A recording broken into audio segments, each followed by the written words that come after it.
Lecture मैंने record कर लिया।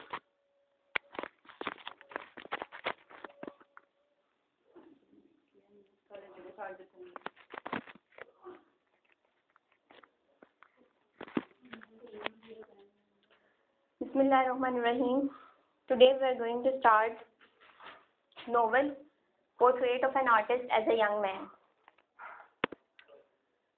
बेसिकली इस नोवेल को स्टार्ट करने से पहले मैं आपको 3-4 चीज़ें ऐसी हैं जो बता दूं क्लियरली कि उसको आपने फोकस करना है, उन 3-4 चीज़ों को। ठीक है, सबसे पहली बात तो ये है कि इस नोवेल को पढ़ते हुए राइटर की, ऑथर की बायोग्राफी को समझना बहुत ज़रूरी है कि उसकी बायोग्राफी क्या है। ठीक है, मोस्टली हम राइटर्स की बायोग्राफी जस्ट वैसे ही कैजुअली पढ़ लेते हैं।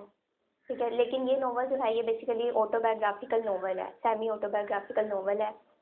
बहुत से ऐसी चीज़ें या बातें हैं जो राइटर की अपनी ज़ात के साथ मुंसलिक है इस नोवेल में। ठीक है, इसलिए उसकी जितनी आप उसकी बायोग्राफी को समझोगे, उसकी डेप्थ में जाओगे, उतने ही आपको कैरेक्टर्स भी समझ आते जाएंगे और उतना ही आपको जो जो कैरेक्टर के साथ हो रहा है ना, वो उसकी रियल लाइफ, अगर आप राइटर की रियल लाइफ जानोगे तो आपको वो ऑटोमेटिकली चीज़ें समझ आती जाएंगी।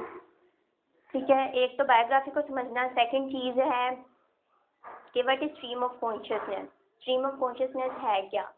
स्ट्रीम ऑफ कॉन्शियसनेस बेसिकली एक टेक्निक है जो राइटर ने इस नॉवल के अंदर यूज़ की है। ठीक है, इसके बाद आप एक और नॉवल पढ़ोगे, वर्जीनिया वुल्फ का नॉवल है टू द लाइट हाउस, उसमें भी उसने स्ट्रीम ऑफ कॉन्शियसनेस का जिक्र किया। अगर आपको स्ट्रीम ऑफ कॉन्शियसनेस की समझ आ जाती है तो फिर ये दोनों नॉवल आपके लिए समझना बहुत आसान हो जाएगा, वर्जीनिया वुल्फ को भी और इसको भी। और थर्ड जो हमारा टॉपिक है या तीसरी जो मेन चीज़ है वो समझने वाली है कि एस्थेटिसिज्म क्या होता है, एस्थेटिक्स क्या होती है। ठीक है, उसे एस्थेटिसिज्म को कहते हैं हुस्न जमालियात, जिसके साथ आर्ट या ब्यूटी का ताल्लुक है, वो क्या चीज़ है। ठीक है, वो भी हम इसके अंदर डिस्कस करेंगे। और मेन उसके बाद एट द लास्ट हमने ये डिस्कस करना है कि टाइटल से, जो उसने टाइटल दिया है बेसिकली वो हमें क्या बताना चाहता है, portrait of an artist. Artist कौन होता है? कि कोई आर्ट को तख्लीक करने वाला। ठीक है, अब आर्टिस्ट का काम होता है पोर्ट्रेट को बनाना। ठीक है, किसी की तस्वीर कशी करना या कोई आर्ट के बारे में नॉलेज देना, ये आर्टिस्ट का काम होता है। अब राइटर ने इसमें, कभी भी आपने ये नहीं सुना होगा कि किसी ने आर्टिस्ट के बारे में कुछ बताया हो, कि आर्टिस्ट का पोर्ट्रेट उसने बना दिया हो। ठीक है, तो टाइटल भी एक इंटरेस्टिंग टाइटल है और अच्छा भी है, इस लिहाज से भी उसको समझना ज़रूरी है कि उसने कहा है कि portrait of an artist as a young man. Portrait of an artist, के आर्टिस्ट का पोर्ट्रेट है, यानी वो हमें ये बताना चाहता है या हमें ये एनालाइज करवाना चाहता है कि एक आर्टिस्ट कौन होता है, या उसकी नज़र में, राइटर की नज़र में वो आर्टिस्ट किसको कह रहा है कि आर्टिस्ट कौन है। तो फर्स्ट ऑफ ऑल ये कुछ जो मैंने आपके सामने पॉइंट्स लिखे हैं, ये चंद एक पॉइंट्स हैं, मेन पॉइंट्स हैं, लेकिन आप फर्दर जब रीडिंग करोगे तो आपने बाय ओन इसको फर्दर भी स्टडी करते रहना है कि इसकी बायोग्राफी में और क्या क्या चीज़ें आपको मिल सकती हैं। ही वॉज बोर्न इन, अच्छा, this novel was written by James Joyce. ठीक है, इसका फुल नेम काफ़ी 3-4 चीज़ें और भी इसमें ऐड है, फुल नेम इसका काफ़ी डिफ़िकल्ट है, तो जेम्स जॉइस इसको प्रोनाउंस हम करेंगे। He was born in 1884 and died in 1941। अब इंटरेस्टिंग बात यह है कि जो वर्जीनिया वुल्फ है टू द लाइट हाउस जिसका आपने पढ़ना है, उसकी भी डेट ऑफ बर्थ भी यही है और डेट ऑफ डेथ भी यही है। तो दोनों का जो है स्ट्रीम ऑफ कॉन्शियसनेस को यूज़ करने का और उससे इन्फ्लुएंस होने का और उसको यूटिलाइज करने का नोवेल में इनका बहुत बड़ा हाथ है। ठीक है, और इसे कहा जाता है, जब इन्होंने स्ट्रीम ऑफ कॉन्शियसनेस नोवेल लिखा, स्ट्रीम ऑफ कॉन्शियसनेस की टेक्निक को यूज़ किया, तो तब नोवेल्स को कहा गया कि अब नोवेल्स जो हैं वो मॉडर्निज्म की तरफ जा रहे हैं। जब स्ट्रीम ऑफ कॉन्शियसनेस की टेक्निक लिखना शुरू हुआ, उसको यूटिलाइज किया राइटर्स ने। उससे पहले के जो नॉवल थे आप पार्ट 1 में पढ़ चुके हो, उसमें कोई ऐसी चीज़ नहीं थी, स्ट्रीम ऑफ कॉन्शियसनेस उसमें नहीं था। तो फर्दर जब अभी हम स्ट्रीम ऑफ कॉन्शियसनेस को डिस्कस करेंगे तो मैं आपको बताऊंगी भी ये कि पहले वाले नॉवेल्स में और अब नॉवेल्स में क्या डिफरेंस है। जैसे कि हमने पढ़ा कि क्लासिकल ड्रामा में क्या डिफरेंस है और मॉडर्न ड्रामा में क्या डिफरेंस है, इसी तरह ओल्ड फिक्शन और मॉडर्न फिक्शन में भी डिफरेंस है, और वो इसी स्ट्रीम ऑफ कॉन्शियसनेस की वजह से है। तो he was born in 1884 and he died in 1941। He wrote near about 36 love poems लिखे हैं और 50 शॉर्ट स्टोरीज भी ये लिख चुका है। बीए में भी आप इसकी पढ़ चुके हो, अरेबी इसने लिखी थी शॉर्ट स्टोरी, उसमें भी स्ट्रीम ऑफ कॉन्शियसनेस का इसने टेक्निक को इसने यूज़ किया है।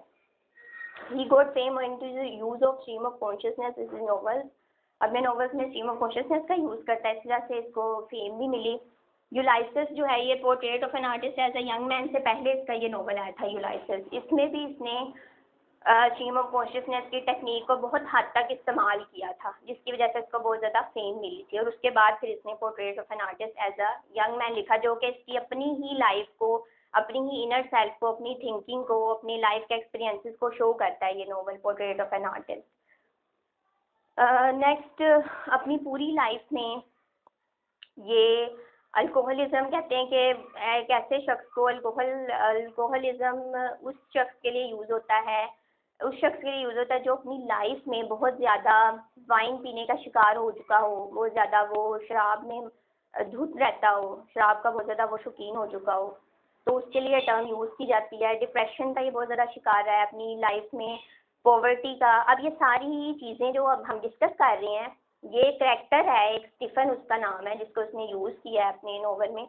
वो तमाम यूँ समझो कि आप एक करेक्टर को भी साथ साथ डिस्कस कर रहे हो, सिर्फ राइटर को नहीं स्टडी कर रहे हो।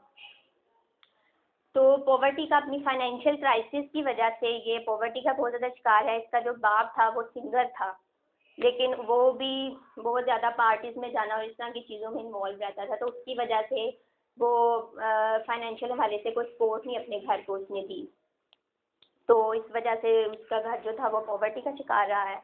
और इसके अलावा इसने बचपन में इसे एक डॉग ने बाइट कर लिया था, जिसकी वजह से उसको फोबिया हो गया था, और थ्रू आउट लाइफ वो अपनी इस प्रॉब्लम में मुब्तला भी रहा है। और आँख का भी इसको कोई बीमारी थी, आँख की ना, जिसकी वजह से इसको ग्लासेस लगी हुई थी और ग्लासेस के बगैर ये देख नहीं सकता था। तो ही ज्वाइंड, ये जो स्कूल इसने अपने बचपन में, स्कूल ऑफ ग्लोंगोज इसने ज्वाइन किया, उसके बाद ये कॉलेज में चला गया, बेल्वेडरे कॉलेज, फिर यूनिवर्सिटी डुबलिन में असल में ये रहता था। डुबलिन जो है इट्स एन आयरलैंड, मैंने लिखा नहीं ऊपर शायद, डुबलिन जो है वो एक आयरलैंड है, आयरलैंड से ये ताल्लुक़ रखता है।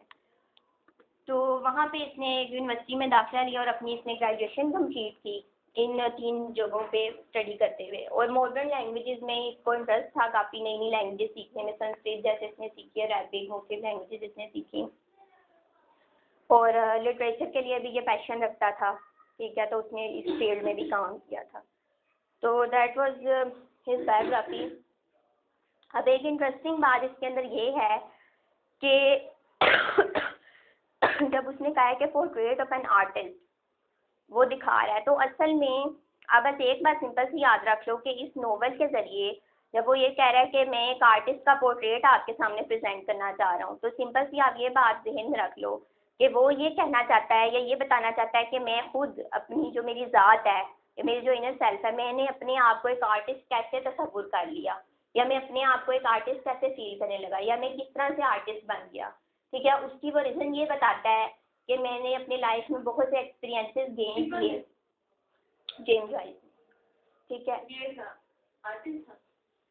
नहीं, यानी मैं नॉवल के रेफरेंस से बात आपको समझाने की कोशिश कर रही हूँ कि वो, क्योंकि हमने ये कहा ना स्टार्टिंग में कि ये जो नॉवल है ये ऑटोबायोग्राफिकल नॉवल है, उसकी अपनी ज़ात से रिलेटेड है, तो वो इस नॉवल के ज़रिए हमें ये बताना चाहता है कि उसका करैक्टर, यानी जो उसने करैक्टर एक रखा है, उस करैक्टर के ज़रिए असल में उसने अपनी ज़ात को प्रेजेंट किया। जैसे हम कहते हैं कि जो भी करैक्टर दिखाए जाते हैं उस वो, हाँ, माउथ पीस है स्टीफन ना, जेम्स जॉइस का, तो उसने वो ये बताना चाहता है कि वो एक आर्टिस्ट किस तरह से बना है, या कौन कौन सी ऐसी चीज़ें हैं जो एक शख्स को आर्टिस्ट बना देती हैं, ठीक है। उसके लिए वो रीज़न ये देता है कि लाइफ में होने वाले एक्सपीरियंसेस को गेन करना ही एक शख्स का काम है, कि लाइफ में जो भी वो, उसकी लाइफ में कोई भी हर्डल आए, रुकावट आए, कोई भी उसे एक्सपीरियंस से गुजरना पड़े, वो उस एक्सपीरियंस से गुजरे, वो इस चीज़ का ख्याल ना करे कि रास्ते में मोरल्स आ रहे हैं, रास्ते में रिस्ट्रिक्शंस आ रही हैं, या रास्ते में सोसाइटी आ रही है, होम आ रहा है उसका,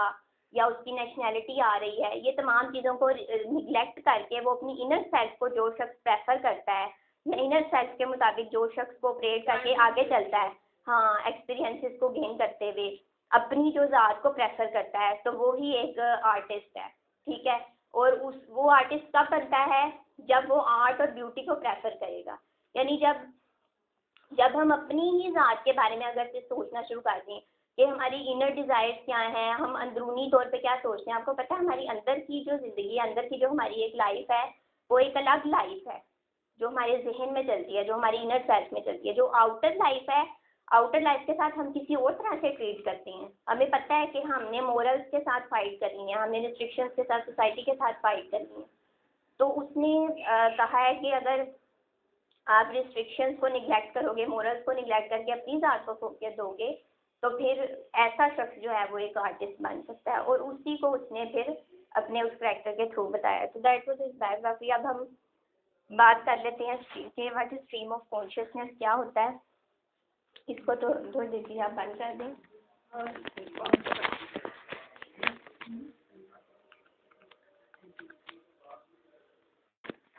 जो इंग्लिश पढ़ाती है अल्लाह माफ करे उनको,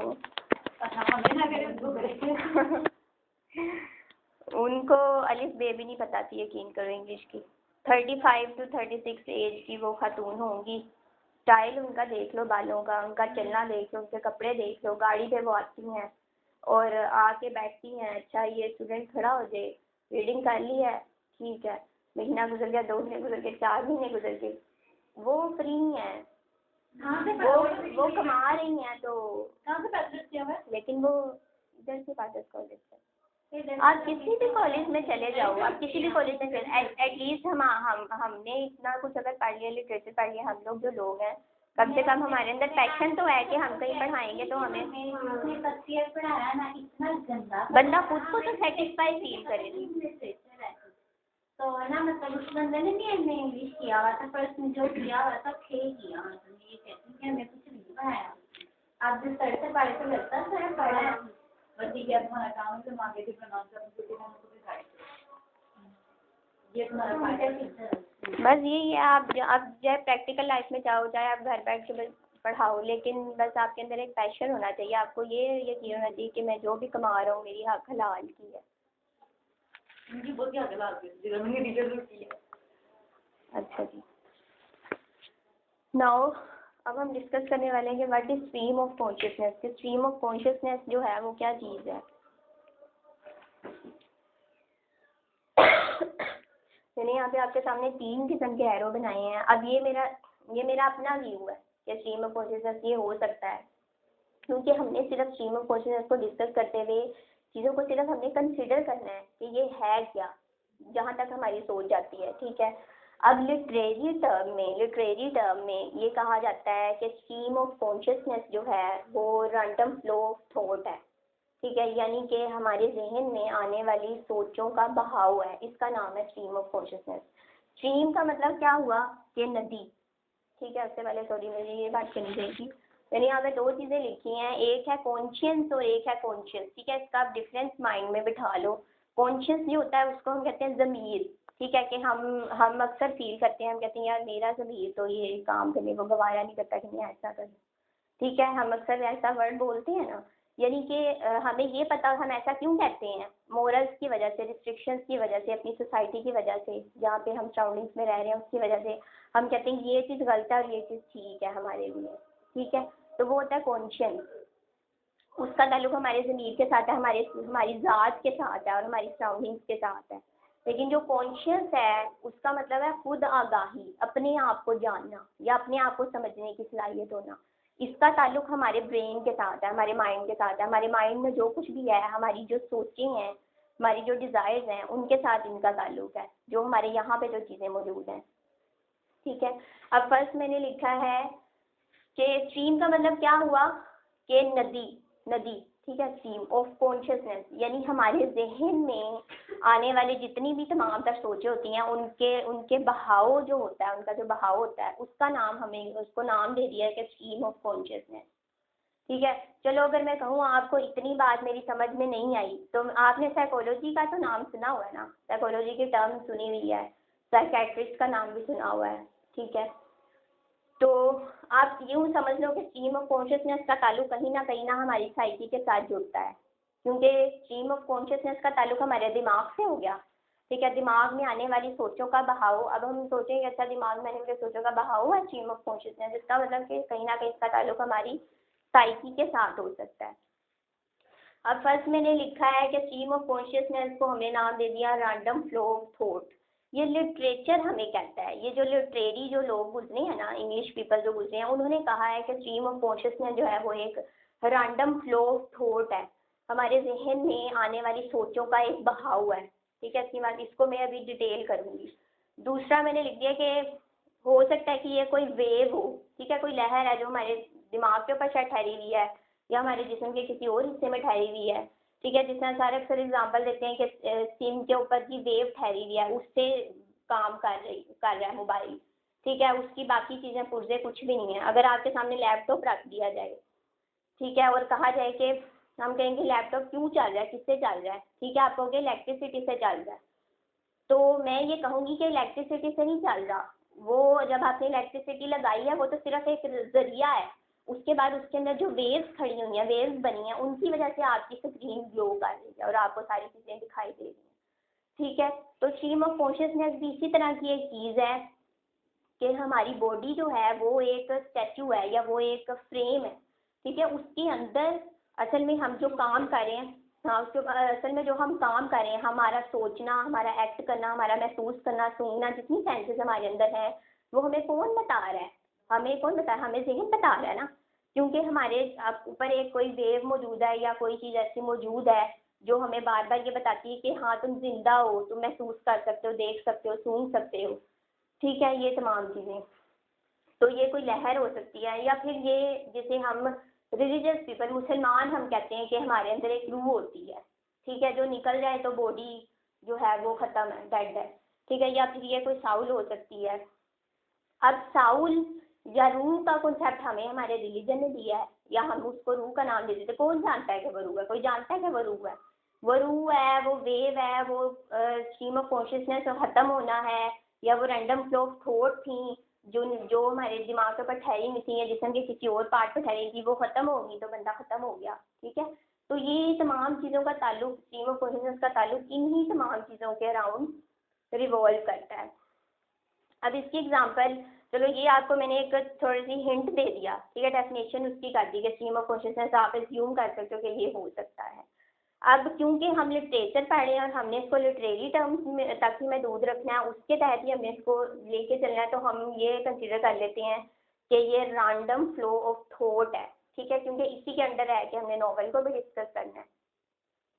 अब रैंडम फ्लो ऑफ थॉट अगर ये है, तो अब अगर सपोज मैं कहूँ कि अगर मैं हिना से मैं सवाल करती हूँ, हिना तुम्हें अपनी 5th क्लास का कोई इंसिडेंट याद है, या 5th क्लास में तुम्हें याद है जब तुम पढ़ती थी, या कौन कौन से ऐसे इंसिडेंट हुए थे, या वो तुम्हारे जहन में आता है, वो सारा सिनेरियो आ जाता है ना माइंड में, स्क्रीन के सामने आ जाता है जब तुम 5th क्लास में बैठी हुई हो, ठीक है, टीचर पढ़ा रहा है, व्यू आ जाता है ना।